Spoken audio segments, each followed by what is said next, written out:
Come be a part of Doc Holliday's Rock-Splitting Politics with your host, Dr. Ed Holliday. Hear the voices of liberty speaking all across America. Doc Holliday provides thought-provoking interviews and commentary about the issues and actions that are afflicting this country and what we need to do to get America back on track. Get fired up, get inspired, get on board with Doc Holliday's Rock-Splitting Politics right now. And here we go.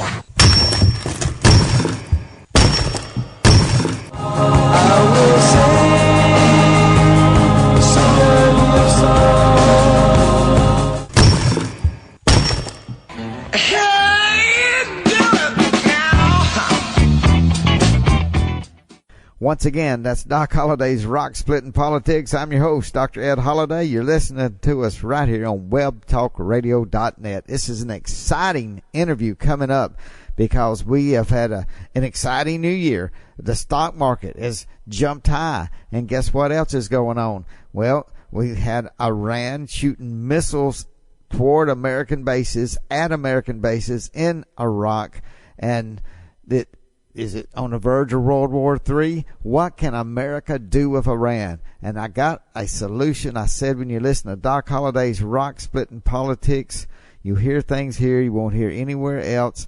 And today's interview with author Bill Gunasty. He's just written a book called Game Changer. President Trump has a copy. He's thanked Bill for that copy. And Bill meets with Trump on a regular basis. So this is something that you're going to hear that you don't hear on the mainstream media or the conservative media or any media, but you hear it right here on Doc Holliday's Rock Splitting Politics. Listen to how Iran can be stopped and all the pressure that it's putting on with terrorists across the Middle East and even other places in the world. Guess what? There is an author called Bill Gunasty. He's going to talk to us right now, and he's going to explain to us some things that I've never heard, and we're going to get a picture of what Turkey is. Can Turkey play a turnkey role in the future of making sure Iran stays in its place? Take a listen. Bill Gunasty, right here. Title of the book is Game Changer. Just a brief couple sentences. Tell me what that is about. Game Changer is a book to bring our President Trump, together with Turkey, President of Turkey, Erdogan. And they are two different personalities, but they have a big role to play because of who they are and where they are. U.S. is the sole superpower, so Erdogan is the leader of a country that's been a staunch ally of U.S. for a long time. So I thought they have to come together in order to resolve lots of problems that the world is facing today, especially all the globalists that we had who caused us all these problems past 24 years. It cannot be corrected. Well, Trump needs help, and so one of the help would come from a country like Turkey, working with U.S. That's fascinating. The whole book, what you're talking about. But let's get I want my audience to understand a big picture where Turkey is. And I don't know if you got this in your book or not. Of course, I haven't seen it yet, but. In the big picture, let's go back 100 years ago, end of World War I. There was so much the Ottoman Empire sort of fell apart, and then the Middle East was drawn up by French and British bureaucrats in a lot of cases. But tell exactly. me, and going back 300 or 400 years, of course, what is today Turkey was probably a dominant player in the Ottoman Empire. Is that correct? Correct. All those things that you mentioned is mentioned in the book briefly, to the degree so that it's divided not only the old history but also current, what's happening in projections where it goes in terms of relationships. So from that perspective, yes, it is based on Ottomans, on the 300 years, 100 years of how the U.S. took over the reign from the Europeans, mainly from the British, and, rule the world, in a sense, as the most powerful nation in 20th century. Right. So we came to the 21st century, and we ended up with three amigos, I call it, Clinton, Bush, and Obama. Okay, I like that, the three amigos. I hadn't heard it like that, but it's true. The three amigos, they just shot from the hip and made a mess. And so Donald Trump is coming to the picture unexpectedly. None of the elitists, none of the quote globalists they just couldn't believe Donald Trump got elected. And when he did, they've done everything in their power, just like they are now. They have impeached him, trying to get him out of office, and hopefully they won't be successful. Don't think they will, but they didn't expect Donald Trump to be put into the position of leader of the free world. What is his relationship with Erdogan now? The latest thing we know, of course, is when he got out of Syria, got most troops out of Syria, and let Erdogan bring in Turkish troops, and a lot of the Kurds got pushed back, and he got a lot of complaints about that. But now that's what's staying in everybody's mind, which is really, I guess, a small part. Where do you see the potential of what Trump and Erdogan can do? Well, you have to understand one thing. There's so much disinformation in America now, and this disinformation came with these globalists since 1991, with the disintegration of Soviet Union. Okay. They lost the empire. They moved in with their, whatever you call it, liquor cells and everything else. All that mechanism that was under the Soviets came to America. Mm-hmm. And they re-educated everybody. That's how I simplify it. Now, what happens with Erdogan is what President Trump has to do, needs to do, and will do, and is doing, and very effectively, is to talk to the worthwhile leaders of other countries, whether this is China, Russia, or Japan, or Turkey. He talks to them. So long as our president talks to them, he talks from the point of strength, because we are still the most powerful country in the world by far. With this power, we can negotiate anything for our own benefits and for the benefit of the whole planet, which we are a benevolent superpower. The world is thankful of that, conscious of that, lots of people. Now, on the other hand, there are European Union, our Western alliance partners of the whole past century, but they are useless right now to us. So we don't have to spend too much time with them. We cannot sell any more than what we are selling, and they are selling to us more than what they are supposed to be selling. They are still eating from us, from the mothership. And so the point is, President Trump has to talk to Russia, has to talk to Turkey, has to talk to other rising nations with big populations where we can sell more, free and fair trade, that's what we call it.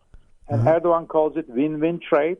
So they agree, two of them, and they agree on many things. And they are talking. They talk in Buenos Aires on the G20 meeting, and they talk in Osaka in the second G20 meeting, and they achieve so much. There are always tensions between countries, between big powers. Turkey is a rising regional economic military power, and U.S. is the superpower. So there will always be tensions, but they are also allies for a long time. Don't forget, I write all these things in the book. The role of Turkey. Turkey plays a balance of power in the Middle East and in Europe, and U.S. benefits from these two balance of powers. Otherwise, you will have a soft belly in the Middle East, soft belly in Europe. And when you have two soft bellies as a superpower that we are, how can we negotiate with the rising powers of China and India? They will always come and exploit these soft bellies. So the point is, what Europe is doing, European Union doing, going behind us with John Kerry's, Obama's, and all these nonsense behind our back, and helping Iran try to acquire nuclear weapons. They're creating a soft belly in the Middle East more so than there is there. So what Trump is doing is talking to Erdogan, trying to get rid of that soft belly without firing one bullet. But if the Iran crosses the threshold like this, of course he's going to punish it to bring them back to line, which was what he did. And there's nothing else to do. Okay. Well, you set up exactly the question I wanted our listeners to get into, because number one, I started out, the overall picture about the Ottoman Empire, others, just because Americans forget about that. They don't look at the long sense of history.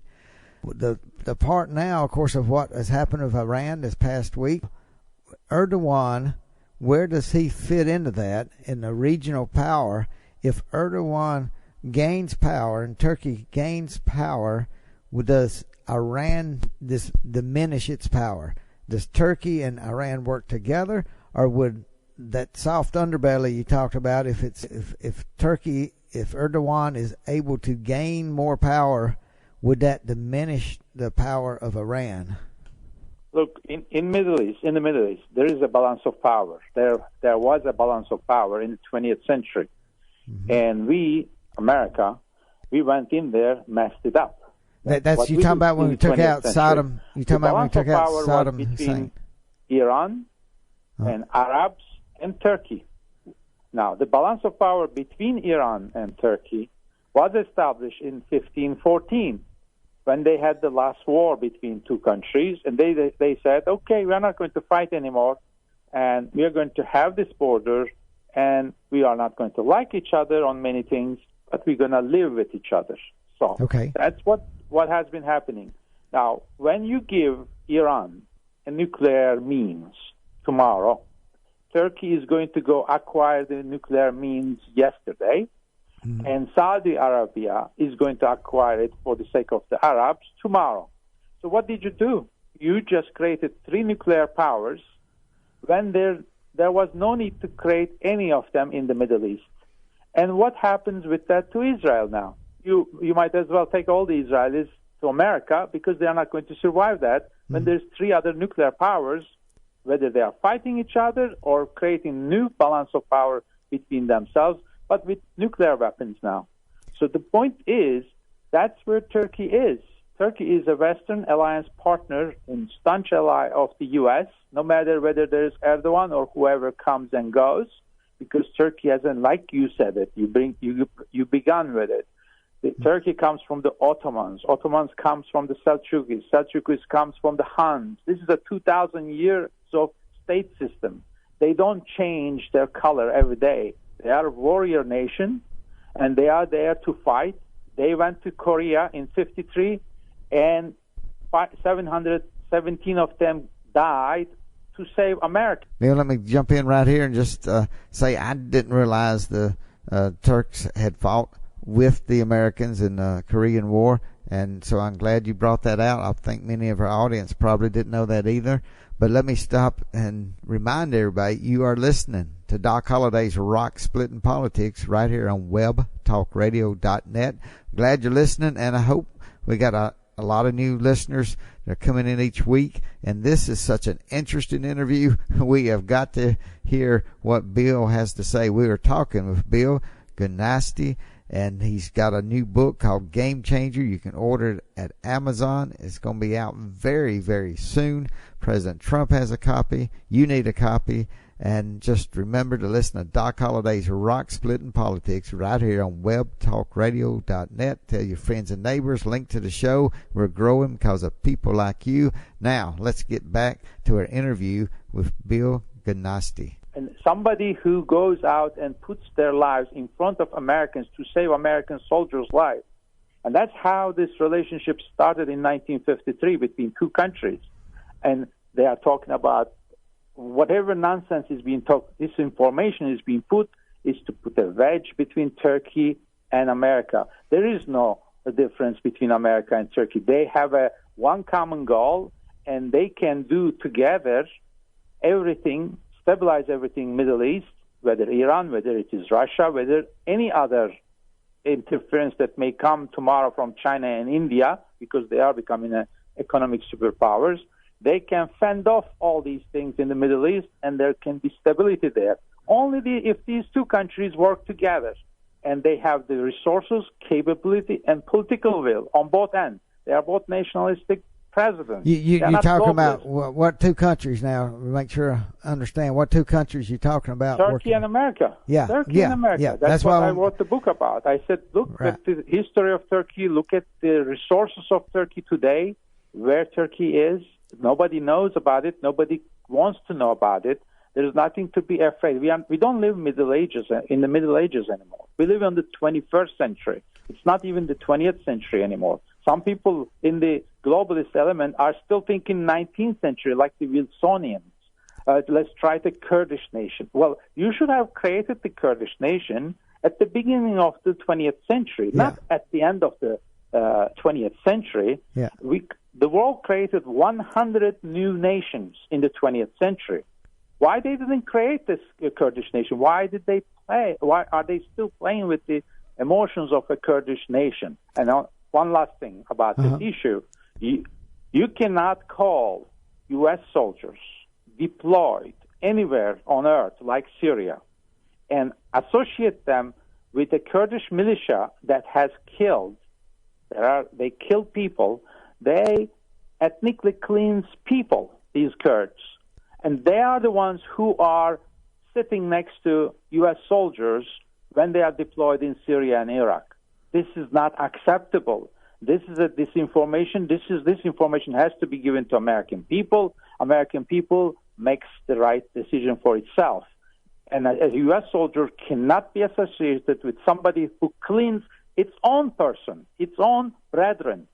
350,000 of them today live in the refugee camps in Turkey alone. Why are they living there? They are afraid of their own kind, Kurds, with arms, who ethnically cleanse them from their villages, and they are sticking with the Turks. So that's what President Trump and President Erdogan talked in Buenos Aires. That's why on the 18th December in 2018, after the Thanksgiving, I know these things because I was with the president. He called, not I wasn't there during the call, but he called Erdogan finally after the Buenos Aires meeting, and he said, all right, I got it. I understand everything. Everything I'm just telling you now in the book, and they talk to one another, and President Trump said, I'm pulling the troops out of Syria. So it came like a surprise to everybody in America, including Secretary of State Pompeo and everybody, but doesn't matter. The point is that President Trump got his information right. He made the decision right there and then. A year later, he pulled the troops out. That's how he produces for America, President Trump. But now, Bill, let me, because I had this question I was going to bring up about the Kurds, and again, for our listeners, they may not understand, because you got to admit, a lot of Americans, like you said, there's a lot of disinformation, and they just have not studied this. And even with the Iraq War, the Kurds are basically a people group that's in Turkey, Iraq, and Iran. Is that correct? Iraq, Iran, Syria, and Little Armenia. There are about 20, 25 million people. And as much as some people say they need Kurdistan and independent, there's really no way, because like you said, if they were going to make a country, they should have done it in the 20th century. And now, so you have to ask that to Brits.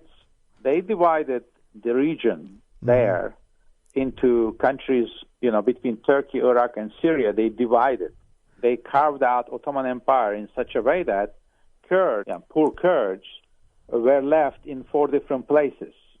The British did this. Why did they do it with French? They did it.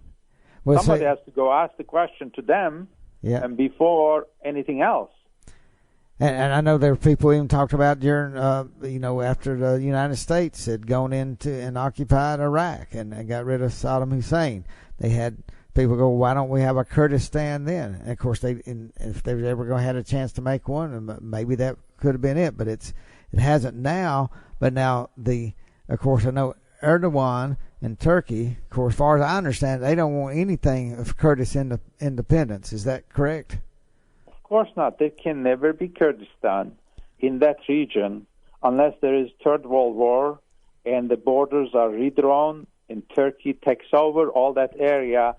Still doesn't permit any of such thing. Right now, what was imposed on Turkey since the dismemberment of the Ottoman Empire is the best thing that the 19th century politics can get. And after 1 century, there cannot be any more. Look, the last country that was registered to UN, I don't remember right now, some little islands in the Pacific or someplace. There were little 3 islands. They became the 91, 92, 93rd countries registered to UN. And that was in the 1990s or something. Since then, the point is that nobody is in the business of creating new nation states anymore. And somebody who is trying to make a coup d'etat or revolution or build a nation state, like we tried to do with Iraq. Whose idea was this in 2003 to go Iraq? Where did this idea come from? It's a globalist idea. It was imposed on America, and we were suckered in a sense. We ended up wasting $14 trillion. Yeah, and that's or $7 trillion, 14 years. And Bill, that's why I want to tell our listeners about your book, and I'm looking forward to reading it too when it comes out, because you're getting some information that a lot of Americans don't hear because of the globalist, because of what's been pushed out there. And the thing that I want to ask you, where we are right now in 2020, we are here in 2020. Donald Trump is president of the United States. He has shown an ability and a willingness to talk to Erdogan, the head of Turkey, and you're the first person I've talked to that really knows what's going on right here. And one question I want to ask you: President Trump said, after the Iran missiles sent in, he came and said, "I will never allow Iran to have a nuclear weapon as long as I'm president." Now, can President Trump work with Erdogan out in public, a duel, and Erdogan say, "I will back you, that Iran will never get a nuclear weapon"? That's what you talked about a while ago, that they doesn't need to get one, or then Turkey will get one and the Saudis will get one. So would Erdogan work with President Trump to say out loud that Iran, we will never allow you, together, Turkey and the United States will never allow Iran to get a nuclear weapon? Is that a possibility? Let me tell you this, based on what I know, because I see our president often. I'm lucky in that respect. He knows about my book. He took my book. He came back to me about my book. I don't have to go into details of my relationship with him, but you know that I know what he's doing, what he will do. And that's why I'm asking this question. Based on that, I can tell you for sure, I predicted many things. I predicted Syria pullout. I predicted the Iran de-escalation, and everything is in the book long before that these things happened. But I can tell you that based on their relationship, which is not very public, and those two leaders are talking to each other, Erdogan and Trump, and they are not going to divulge it. They had already discussed these things, and they already came to a conclusion that, from President Trump's perspective, Turkey knows this very well. Working with Turkey, Iran will never become a nuclear state, and that's the only way that Iran can be prevented becoming a nuclear state. Otherwise, Iran is going to become a nuclear state. And the other alternative, if U.S. were to work with Russia, Iran will not become a nuclear state.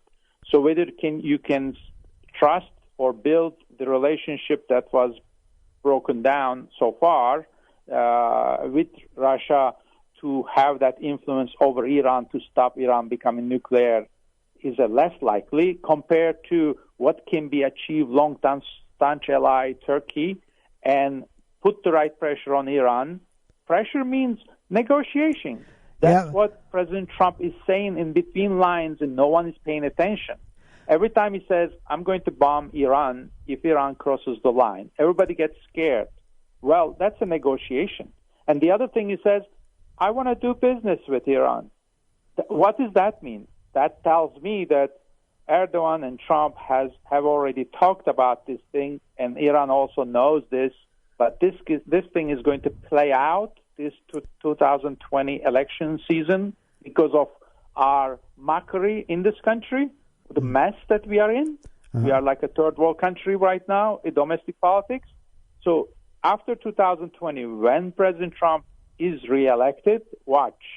This nuclear crisis is going to evaporate in a second. And Bill, what I wanted to ask you, because you just said, United States has a choice to keep Iran from getting a nuclear weapon. They can either, build up their broken relationship with Russia, or they can choose Turkey. Now, how will Turkey help America I ask you, if they could do it publicly, and obviously Erdogan probably can't do it publicly, but how can Turkey help keep Iran from getting a nuclear weapon?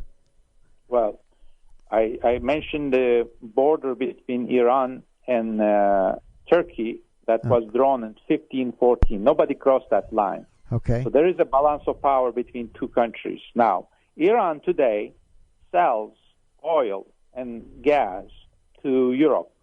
Now, 4 countries have supplied Europe with gas and oil: Azerbaijan, Iran, and Russia, and also Iraq, coming from that area. They have only one way out to Europe to sell gas, right?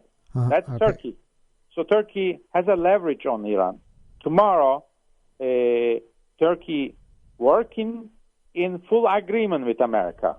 Don't forget, there are so many Republican senators who are not helping President Trump right now for President Trump to have the right relationship with Turkey.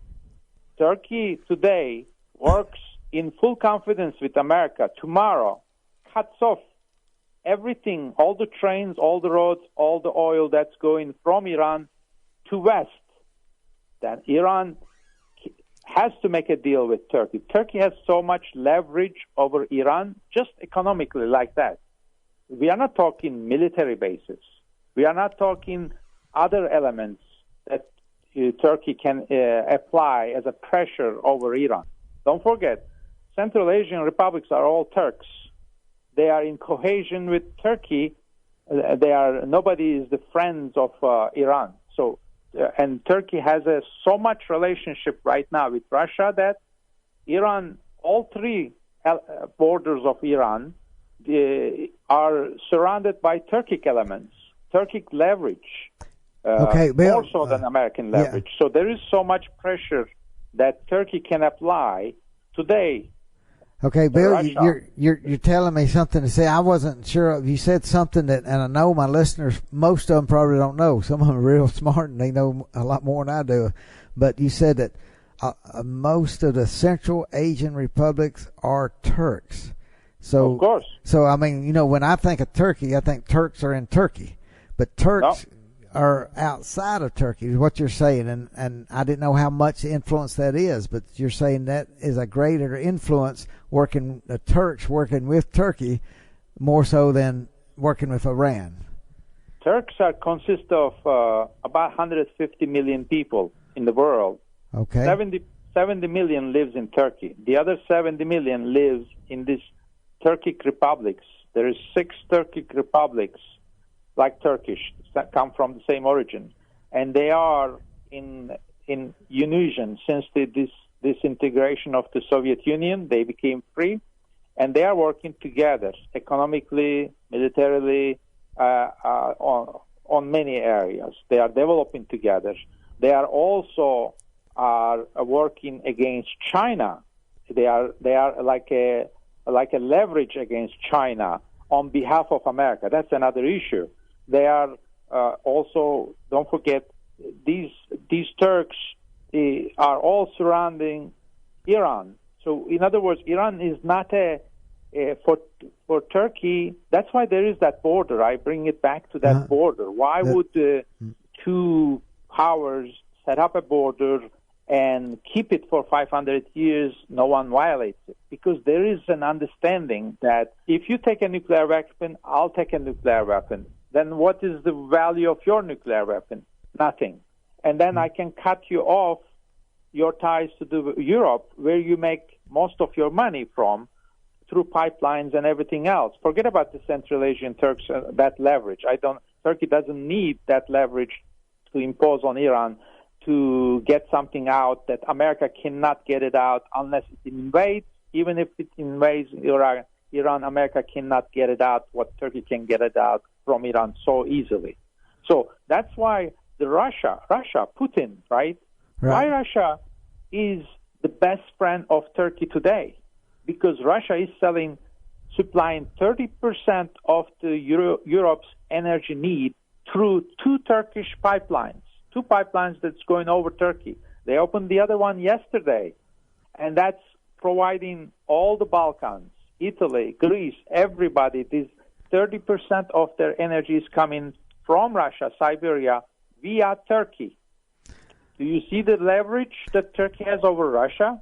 Absolutely. But with Russia and Turkey, they have tremendous pressure on Iran. They can cut it off in 1 second. Iran is going to come into line. And so the point is, this is what my book is about. My book is about balance of power that exists today between European Union, Russia, and Turkey, and that's the balance of power that the U.S. needs to have. Well, Justin Bill has given us some great solutions and some ideas to see how Iran can be contained here in the 21st century. Guess what? We're running out of time. So thank you for listening to Doc Holliday's Rock Splitting Politics. And guess what? We will play part 2 of this interview on next week's show, and you will not want to miss that, because there's more solutions and more from Bill Kanasti's new book, Game Changer. You can get it on Amazon, and we'll put a link to it right on the front page of our website on webtalkradio.net. Go there, order the book. It's not out, but it's almost ready to come out. So President Trump already has a copy of it. You need to get a copy too, and listen to next week's part 2 of this fascinating interview about Turkey and how it could be a key to the future of peace and prosperity in the Middle East. See you next week. Thanks for joining us today, and remember to listen again next week for another edition of Doc Holliday's Rock Splitting Politics. You can order Ed's new book, Bedrock Truths, by clicking on the book cover right in front of you on the screen, or visit DocHolliday.org. Thanks for listening, and we'll see you again next week.